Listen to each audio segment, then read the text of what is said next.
자, 안녕하십니까. 전북민원연 말을 함께 TV. 오늘 우리 기획 프로그램으로 친일 언론에 대한 친일 언론과 친일 언론인들에 대한 이제 내용을 오늘 두 번째 시간이죠. 네. 지난 시간에는 이제 전반적인 기획 의도 소개를 이제 했었는데, 오늘 이제 일제시대의 이제 중요한 일제시대? 근데 금방 말씀하셨는데 일제시대라는 용어가 사실은 정확한 용어가 아니에요. 그러니까 일제강점기라고 해야 되나요? 일제시대의 의미가 일제지배를 인정하는 의미를 포함하고 있기 때문에 일제강점기라고 하거든요. 저도 이 연배가 그래서 옛날에 우리 학교 배울 때 그게 그대로 배운 단어 그대로 쓰는데, 우리가 이제 일제강점기라고 그렇게 이야기하는 것이 맞죠. 이제 맞는 표현. 일제강점기 이후라고 하면 이제 우리가 연도를 1910년에 이제 강제적으로 병합이 되잖아요. 그래서 이제 우리가 아까 우리 일제시대라는 용어가 잘못된 용어다, 일제강점기가 맞다라고 했듯이 우리가 보통 그걸 한일합방이라고 얘기를 해요. 근데 한일합방이라는 의미는 두 나라가 동등하게 됐다라는, 좀 합해졌다라는 의미를 담고 있기 때문에 이 용어도 지금 문제가 있는 거고, 일제강점기 이전에 발행되던 구한말 대한제국 시기 때 발행되던 우리나라 신문들은 그 강제 이렇게 병탄 때문에 다 폐간을 시켜요. 전부 다 폐간을 시키고, 아까 말했던 대한매일신보만 총독부가 인수해서 매일신보로 이름을 바꿔서 총독부 기관지로 발행을 하는 거죠. 그러니까 조금 정리를 하면 한 일제강점기 이전에 사실은 우리 신문의 어떤 한 10년 정도 그렇죠. 흑역사가 있었던 거죠. 아예 흑역사는 아니지. 신문이 없어지는 정통 역사죠. 흑역사가 그러니까 신문 상황으로 보면 그렇죠. 그동안 있던 근대 신문들이 아예 폐간이 돼버리고, 그렇죠. 그 다음에 이제 일제강점기 이후에 다시 신문이 이제 설립되는 그런 차원에서 상당히 이제 어두운 그런 아닙니까? 네, 이제 그 정도까지 정리하시고. 네. 자, 그러면 이제 일제강점기 때 이제 나타나기 시작하는 그 신문들에 대해서 이제 이야기 좀 해보죠. 1910년부터 그러니까 20년에 우리 조선인에 의한 민간신문이 발행되기 전까지 그 10년의 세월이 있습니다, 사실. 무단통치 시기 세월이 있어요. 이때도 사실 이제 신문이 나오긴 나오는데, 크게 보면은 세 가지 유형으로 나눌 수 있는데, 첫 번째는 아까 말했던 대한매일신보를 조선총독부, 그러니까 나머지 우리 신문들을 다 폐간시켜버리고 대한매일신보를 조선총독부 기관지로 만들어서 유일하게 하나를 발행하는 거예요. 그런 이제 해서 계속 이 매일신보가 계속 발행이 되는 거예요, 이제 강점기 내내. 그래서 조선문 신문으로 매일신보가 1910년대에 발행이 돼요. 이런 신문이 하나 이제 큰 틀이 있었고, 또 하나는 지방신문들이 있었죠, 그 당시에. 그렇죠. 지방신문들이 발행이 됐는데, 이게 누가 발행을 했냐면은 일본에서 건너온 일본인들이 이제 자국에서 식민지 정책을 풀려고 외국인들이 들어와서 이제 만든 거죠. 외국인이라고 하는 일본인. 거의 다 일본인들. 그 중에 이제 하나 경남일보라고 진주에서 발행된 걸, 경남일보만 조선인이 발행하는 신문이었어요.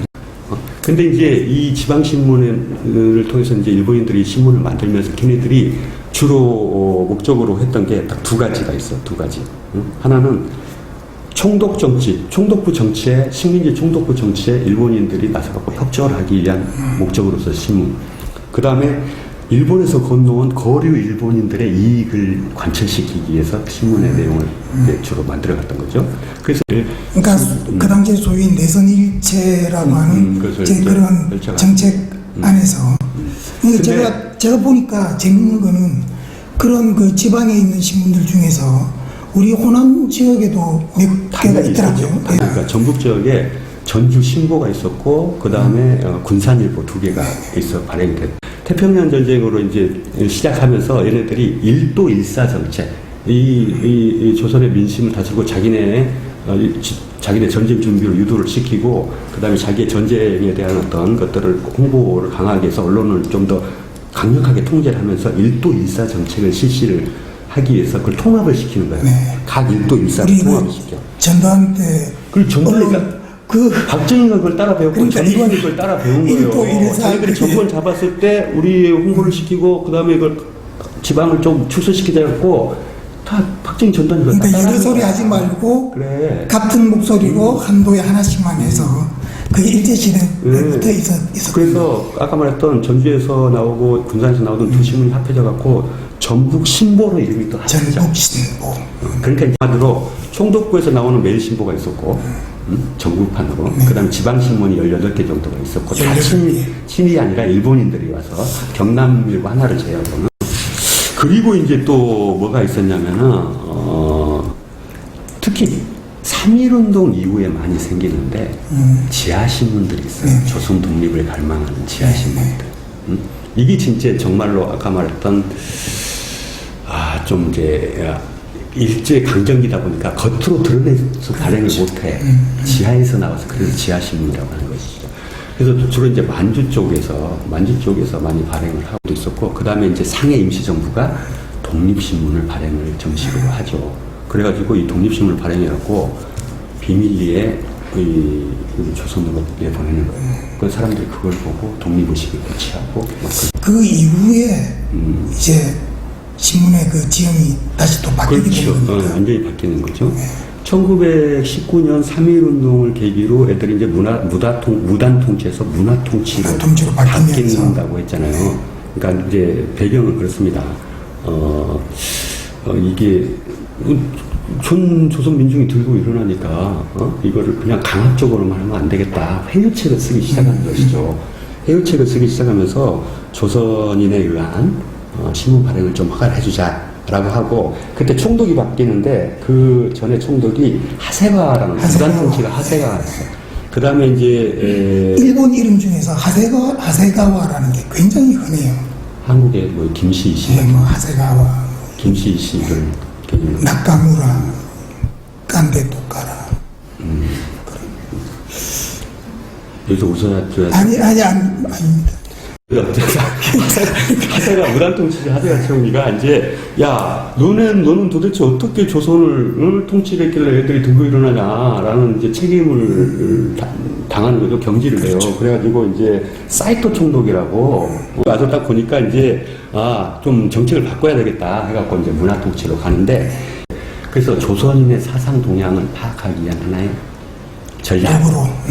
그 다음에 또 하나가 이제 이제 3.1운동 이후 한일 감정이 올라가니까 그거를 좀 제어시키기 위한 어떤 전술. 그 다음에 지하신문들이 막 솟아 올라오는 거야.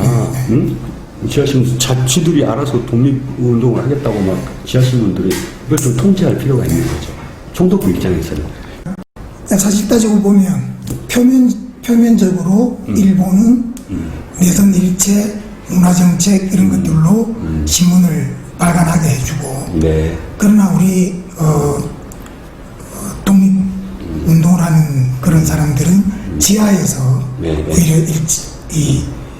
일제 식민지 정책에 반대하는, 또 독립을 위한, 그렇죠, 독립. 그러니까 독립을 위한 그런 운동을 지하에서 신문 통해서 계속 해왔고, 그렇게 두 층으로 진행이 되어 그런 상황이라고 볼 수가 있겠죠. 그렇죠. 그런 거죠.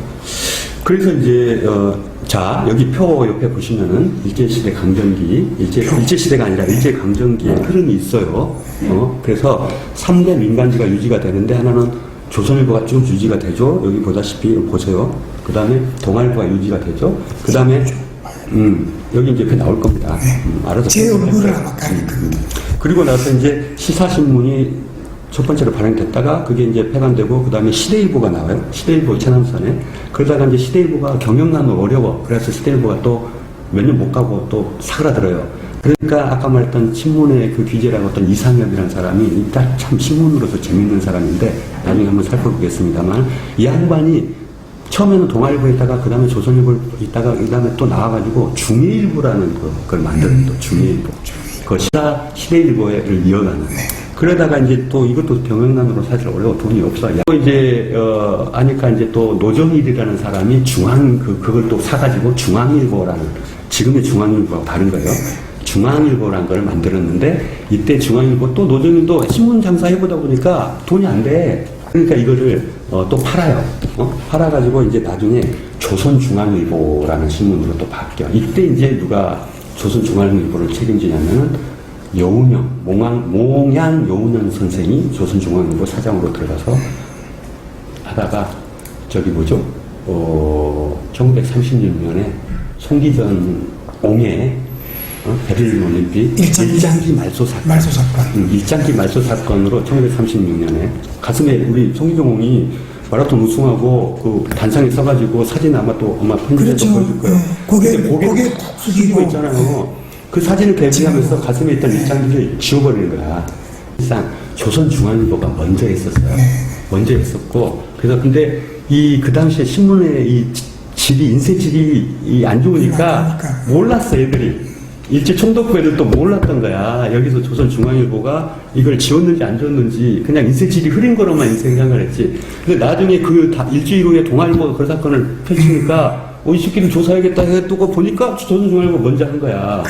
그러면서 이제 그게 이제 1920년대부터 시작된 조선의 3대 민간지 시기가 1936년 일장기 말소 사건을 계기로 해서 1937년 정도에 들어가서 조선중앙일보가 자동 폐간이 아니라 이제 어떤 음모와 책략에 의해서 폐간이 되면서 이제 3대 민간지 시대가 끝나고 2대 민간지 시대가 됩니다. 이런 흐름, 여기 표에 나오는 이걸 보시면 됩니다. 그게 이제 그러면 그 당시에 배경이고 기본 흐름이에요. 주로 그 이제 신문들의 그 내용들은 주로 어떤 걸로 구성들이 되어 있었나요? 아무래도 정치문제 이런 것들은 다 피했겠죠? 아니요, 그렇지 않아요. 그렇지 않아요. 오히려 그때가 더 강했어요. 그게 왜 그러냐면 이제 사회적 분위기가 그렇게 돼요. 왜냐면은 1920년대 때 우리나라에 이제 두 가지의 기본 사상적 사조가 들어온다 그랬죠. 하나는 민족주의하고 하나는 사회주의 사상이 들어온다 그랬잖아요. 두 가지 사조가 있었다고 했지만은 좀 더 자세히 들여다보면 세 가지 사조예요. 하나는 민족주의에서 민족주의 우파와 민족주의 좌파가 있어. 민족주의 우파의 핵심 개념은 우리나라 역량이 안 되니까 일본의 통치를 인정하자. 일본도 그래갖고 우리가 자치권을 허용해달라. 너네 통치를 인정할 테니까 자치권을 해라는 데는 개량주의적 관점이에요. 민족주의 우파. 그게 이제 동아일보를 중심으로 흘러가고 그거를 대표했던 유명한 논조를 편 이광수가 민족적 그 이야기를 나중에 또 할 거예요. 좀 더 자세히 하도록 그거 이제 어떻게 기본 흐름을 얘기하는 거예요. 그다음에 민족주의 좌파가 있었죠. 민족주의 좌파는 이제 독립운동가 출신들이야. 근데 이 양반들은 민족주의 우파의 이 자치 개량주의 노선에는 절대 안 된다. 그거는 말도 안 되는 소리다. 어떻게 일본을 일제히 지배를 인정하느냐. 우리 주체적인 자신의 힘으로 독립을 해야 된다라는 이제 그런 관점이 있었는데 이게 이제 1920년대 조선일보는 그 논조를 펴는 신문이에요. 그 이따 배경을 역사를 좀 얘기하겠지만은 지금의 조선일보하고 달라요. 1920년대 조선일보는. 그리고 1920년대 조선일보는 근데 조선일보는 지금 20년대 그때 그 자기들 그 성격 그걸 지금 개성하고 있다고 지금 뻥치고 있는 거죠. 이제 뭐 민족주의라고 얘기할 때는 그때 했던 활동들 몇 개를 살짝 얹혀놓는 거죠. 얹혀놓는 거야. 그래서 이제 민족주의 내에서도 민족주의 좌파 우파가 있었고 1920년대 얘기입니다. 민족주의 우파는 동아일보가 대변을 했고 1920년대 민족주의 좌파는 조선일보의 그 민족주의 좌파 인사들이 그리 다 몰린 거예요. 그 다음에 이제 사회주의계를 하나에 있었는데 이 사회주의자들은 이따가 또 얘기하겠지만 사회주의자들이 이 언론을 활용을 해요. 그래서 언론에 침투를 하는 거지. 이 세 가지 흐름이 경량을 하는 시대예요. 그게 신문의 역사에 우리나라 1920년 언론의 역사에 그대로 나타나요. 그걸 지금부터 얘기해 보도록 하겠습니다. 알겠습니다.